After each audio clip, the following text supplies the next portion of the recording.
lack of opportunities, hunger, drought, civil war, create the elements for migration, and the first destination of choice is Europe. Many countries are already circling Africa like vultures, looking for opportunities that may present themselves. And so when I talk about mind the gap, today, like a conference like this is important because I talk about solutions. And so many people spoke today about AI. So many people spoke today about the future and looking into the future. The most important thing that I heard today was the trust, cooperation, because that's what it's going to take. To close the gap, we need to look at the have and the have-nots.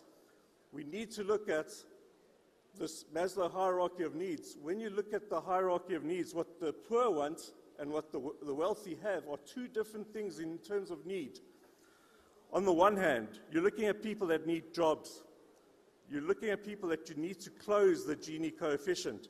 So what they need is skills. They need education. They are vulnerable in terms of gender. They're vulnerable in terms of age. They're vulnerable in terms of disability and illness. Some of them need justice, restorative justice. And in a conference like this, it would be remiss not to mention that they need AR and they need Wi-Fi. What could the other side do? The other side needs to protect the climate. The other side needs to look at something like the UNDP report, where we speak about the quality of life, water quality, electricity, education, crime, the life expectancy in a country. We look at peace. We look at war. And someone said it today again. Yoga is, you don't need war and terror. You just introduce sports. You introduce something as relaxing and calming as yoga, and that will take away. Sport tourism will take away from terror. Technological advancements. Make woke. Take away woke. Take away, look at your human rights, how you treat it. So if you look at trust and you break trust up, what you're really looking at, the T is a trade, technology, tourism. That's what a country has to look at when they want to trade bilaterally. R is reliability. How reliable are the countries making themselves? Do they stick to their word? Do they stick to the rule of law? Do you know their policies, and do you know what their national interest is? U is for understanding. Do you know their culture? Do you know their human rights record? Do you know their degree of freedom? S is for sports, competitiveness, their culture, and synergy. And lastly, because I see my time is up, treaties, twinning, and terms. That is how you wrap that whole offering up. Multilateralism. BRICS is instead of inviting everyone into BRICS, you need to focus and use your power to increase trade, but not aid. Ladies and gentlemen, more of these conferences. Thank you very much.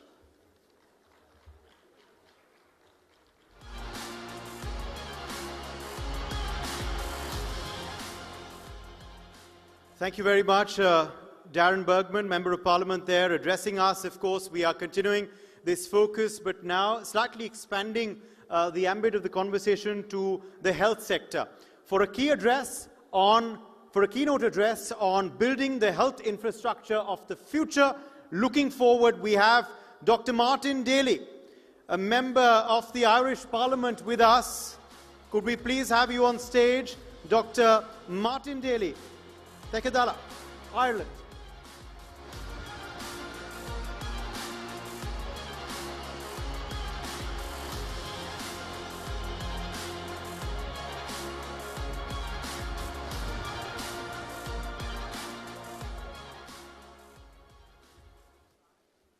Thank you, everyone, and I have to say it's a privilege to be a participant at the next summit here in Delhi. There have been many magnificent contributions, and it's been thought-provoking and certainly given us a different prism in which to view the world. There's an emerging, evolving economic challenge for governments worldwide, with increasing life expectancy and a consequent increase in non-communicable disease, such as cardiovascular disease, cancers, respiratory disease, and diabetes. Better basic health care such as clean water, nutrition, housing, education, vaccination programs and increasing wealth have contributed to this increase in life expectancy. The emerging issue of the non-communicable disease burden is manifesting itself, however, in health budgets internationally. And whilst there may be differences in the rate of progress in healthcare demand, depending on local economies, there's an inexorable incremental cost associated with non-communicable disease. This cost is sometimes viewed through the prism of an isolated health budgetary tension for governments, when its totality affects not only the health of individuals, but the social and economic well-being of societies. In this context, non-communicable diseases such as cardiovascular disease, cancers, diabetes, chronic respiratory disease and obesity can only be managed sustainably by fundamental change in our healthcare systems. We know that non-communicable diseases kill 46 million people annually. 18 million of those people die prematurely before the age of 70. And 82% of these premature deaths occur in low and middle income countries. Of all non-communicable diseases, 73% occur in low and middle income countries. Cardiovascular disease accounts for the most non-communicable disease deaths, followed by cancers, chronic lung disease and diabetes.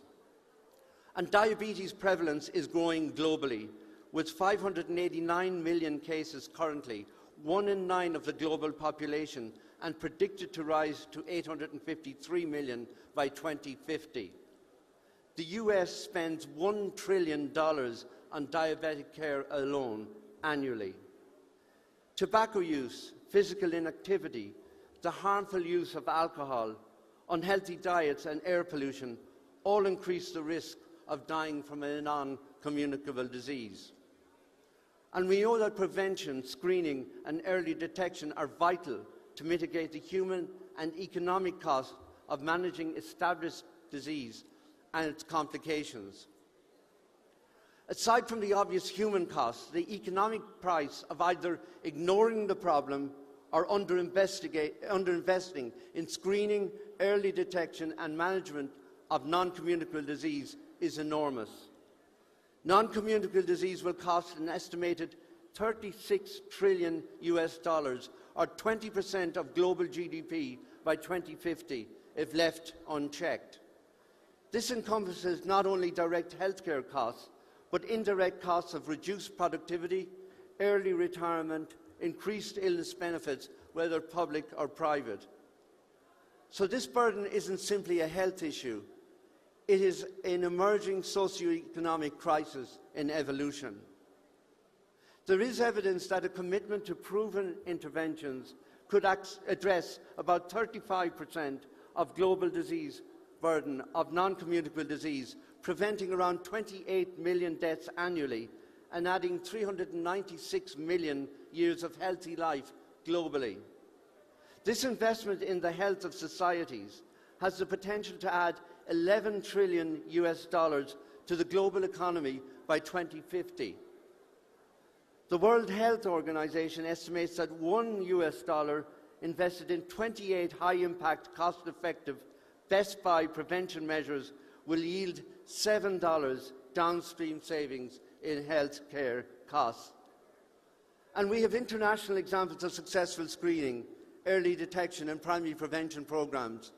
Our Taoiseach Micheál Martin, our current Irish Prime Minister, introduced the world's first comprehensive smoking ban in the workplace in 2004 in the teeth of fierce resistance from the tobacco and hospitality industries. It has been a remarkable public health success and an international template for many others. Studies have shown a 12% decrease in acute coronary syndrome in the first 12 months of the ban, with a sustained decline in subsequent years. It also caused a decrease in national smoking rates from 27% to 18%, mostly impacting younger people, and an estimated 3,700 smoking-related deaths avoided in a small country of less than 5 million people. We know that a similar initiative in Brazil has shown a 35% decrease in tobacco use since 2010. We also know that using a combination of enhanced cervical cancer screening and the HPV vaccine, Australia is on course to eliminate cervical cancer by 2035. And in Ireland in 2020, we introduced a protocol-driven chronic disease management programme delivered by general practitioners in primary care, free at the point of access to public patients, to address the increasing burden of chronic disease on our health service. GP participation in the programme was dependent on GP practices being fully digitalised, enabling the identification of target populations with established cardiovascular, respiratory and diabetic disease. And compensation for the practice was contingent on the return of anonymised e-data to our Department of Health. Substantial gains in clinical monitoring and outcomes have been achieved with reduced emergency hospital and clinic attendances. Given the predicted volume and cost of care, not only must there be a shift from expensive secondary and tertiary care to primary care, but also to people themselves, to manage their own conditions through education and supervised remote monitoring. We need to encourage citizens and patients to become owners of their own health care.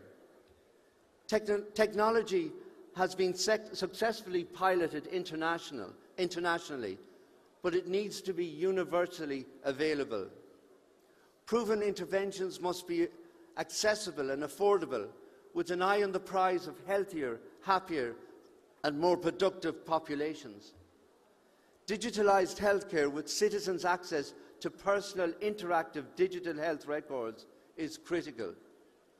The European Union Health Digitalisation Compass is a core component of the European Commission's Digital Decade 2030, which sets out a pathway for digital transformation of health systems across the European Union by 2030, including 100% access to digital health record for citizens. The extrapolation of this is the technology-driven care models already harnessing AI in the area of diagnostics. The concept of AI acting as a personal health agent designed as a proactive, intelligent, personalised wellness coach, integrating data from multiple sites to provide tailored evidence-based recommendations for daily health fitness and lifestyle management, enhancing patient engagement with 24/7 support is the future. We need to expand remote monitoring, not just for patients with existing disease, but also as a tool to diagnose new disease early. Challenges include data privacy and integrity and the requirement of a human in the loop to maintain trust and safety. The European Union AI Act is setting up standards for safe and ethical deployment of AI in clinical standards, and this is to be welcomed. AI will be crucial in accelerating development of novel molecules for new treatments and improving the efficiency of clinical trials, resulting in reduced cost of new therapies. Apart from the clinical uses, the potential for AI to manage health delivery systems, such as establishing and maintaining registers, records, patient flows and admissions, and supply chain management, is not exclusive and is limitless. The potential savings are considerable. Accessible, affordable, appropriate care at the most appropriate site is the guiding principle. We already have virtual clinics and virtual hospital wards. We need to build on that experience. We must promote a wellness model for prevention. The payoff is enormous. And we can't meet this challenge in a medical-only model. And for the first time in our history, we have the technology not just to bend the curve of non-communicable disease prevalence, but to empower citizens to manage their health in a meaningful way. The WHO has identified the burden of non-communicable disease globally as a barrier to sustainable development. We have to change direction, culture, and understanding. We need to embrace smart technology that brings us beyond the traditional healthcare silos and reach upstream to healthier populations and sustainable health solutions, where complexity is evaluated and managed at the right time, in the right place, and at the right cost. Thank you.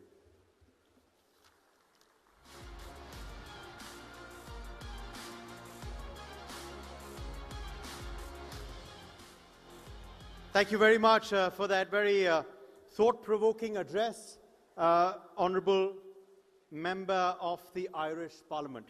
Okay, let's continue our focus now in our very futuristic NXT segment, in which we are, of course, looking at various frontiers of the future. We are now joined for a keynote address on the next frontier for global tech and global technology and global energy.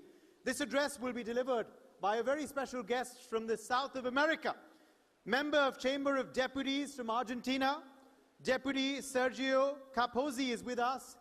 Deputy Capozzi, could we please have you on stage? Thank you very much for being with us at NXT for this next keynote address.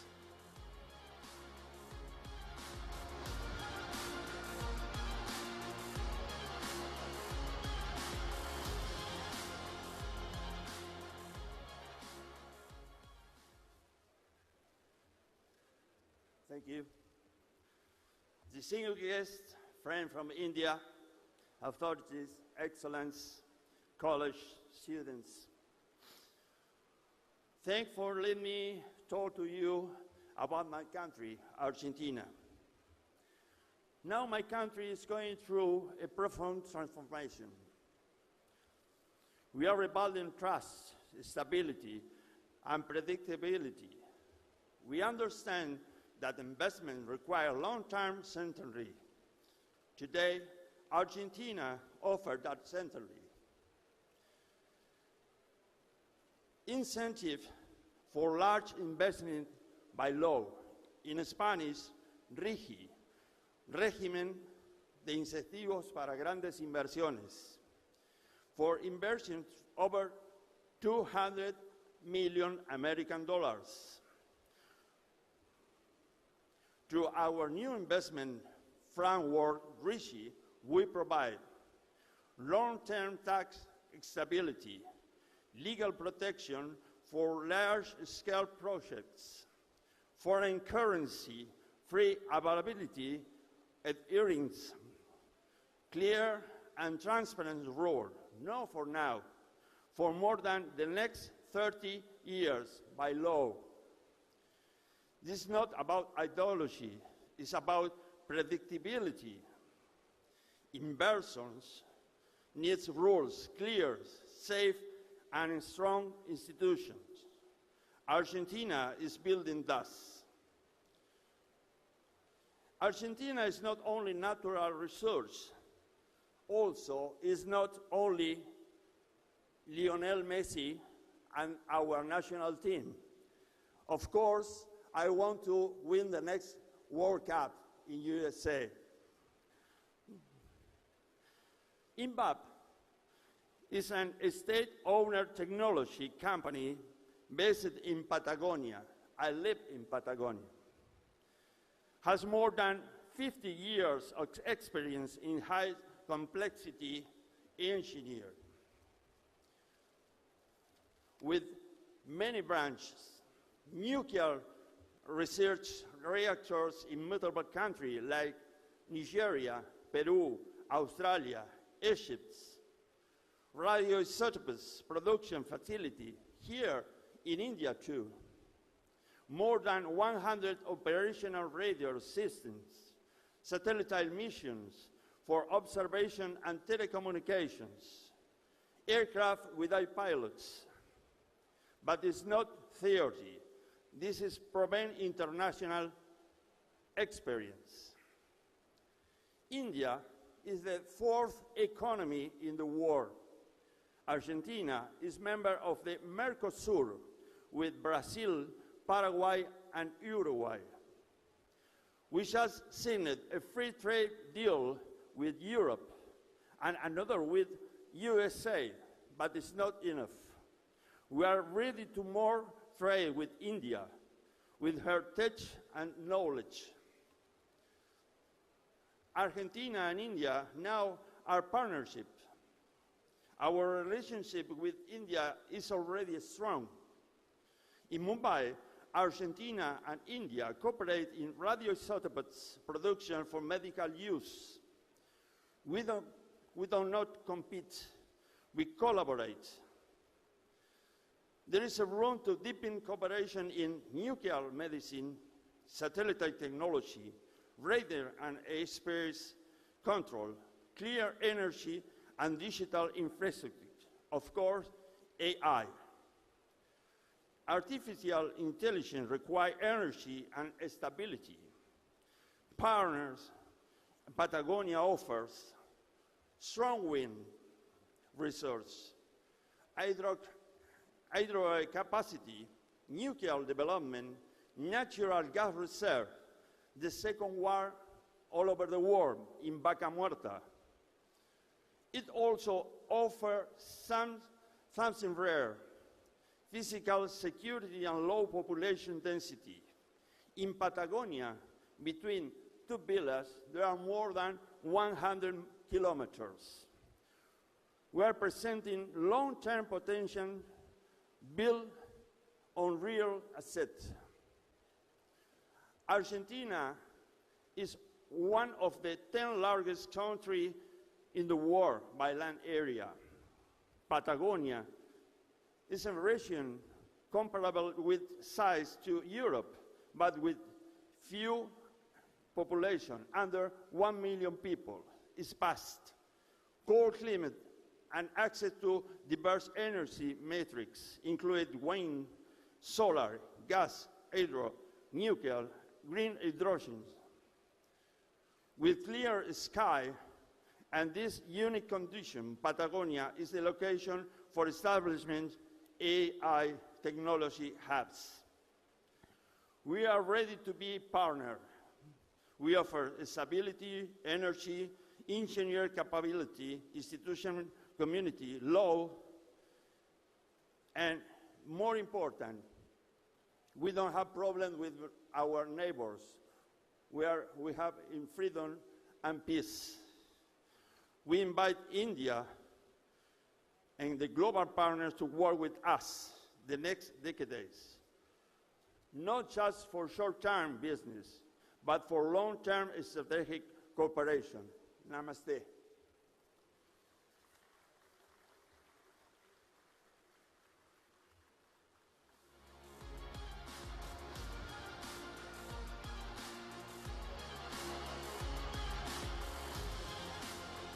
Thank you very much for that very inspiring talk. And of course, I'm sure a lot of people will take a cue on forging closer relations between our countries after your address. All right, moving now swiftly forward. We are quickly switching our segment now. Our next segment is on Next in Defense. Another very topical segment, because it is, of course, something that the entire world is speaking about today.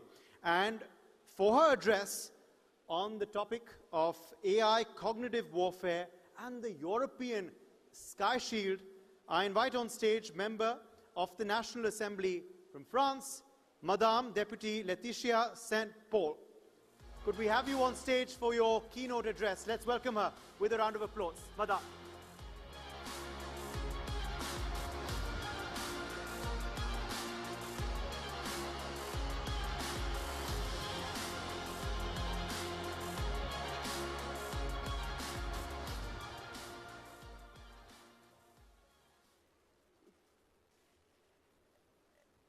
Good afternoon. It's an honor to be speaker for the NXT 2026, and thank you for your attention on this very specific topic on artificial intelligence and cognitive warfare. So why AI in cognitive warfare? If we look back at the history of cognitive warfare, there have always been spies, propaganda, manipulations, disinformation, and psychological operations.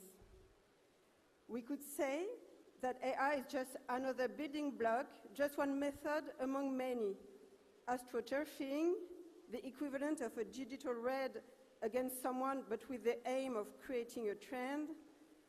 Creation of fake accounts, and alternative media, funding of influencers, coordinated maneuvers in the physical and virtual world, biases in algorithms. We could say that it's simply an evolution, a new tool, and this is not the conclusion I've reached. AI in this topic is a real industrial revolution. It's part of our daily lives. It's a technology accessible to all.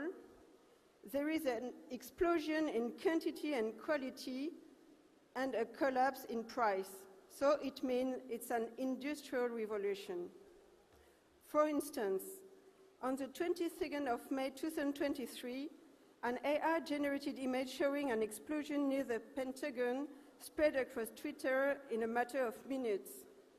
This rapid dissemination caused a momentary decline in the Standard & Poor's 500 index, the leading stock market index in the US, a barometer of American economic and financial health, and by extension of the global economy, the SP 500 faltered for a few moments under the effect of a digital illusion. A simple AI-generated artifact with no material existence was enough to disrupt the global financial order. By blurring the line between reality and simulation, this episode revealed the fragility in an information ecosystem now exposed to machine-generated illusions. Through its symbolic significance, this event illustrates how AI is bringing about a genuine technological breakthrough in the conduct of cognitive warfare.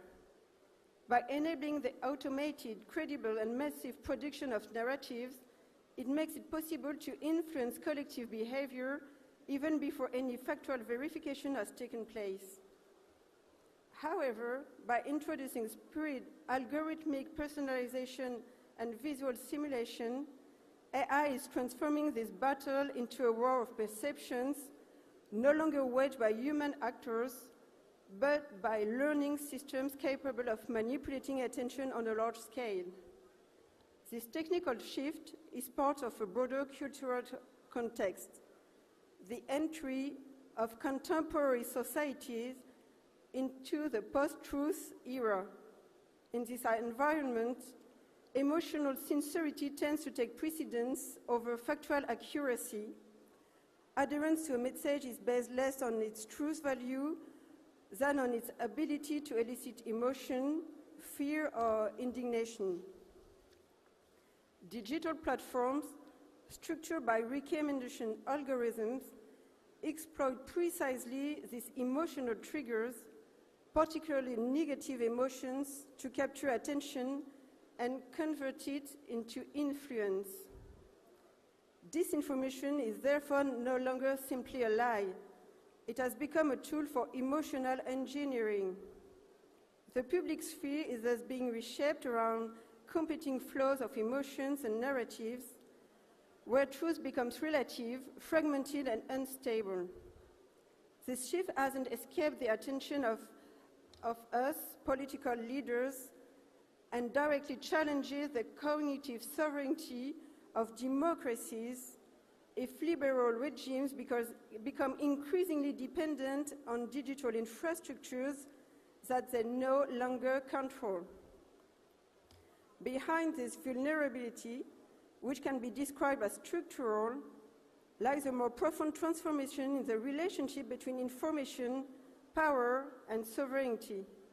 The public sphere, once based on rational deliberation and the exchange of ideas, is now shaped from abroad by algorithmic logic that directs attention, amplifies emotion, and redefines the notion of shared truth.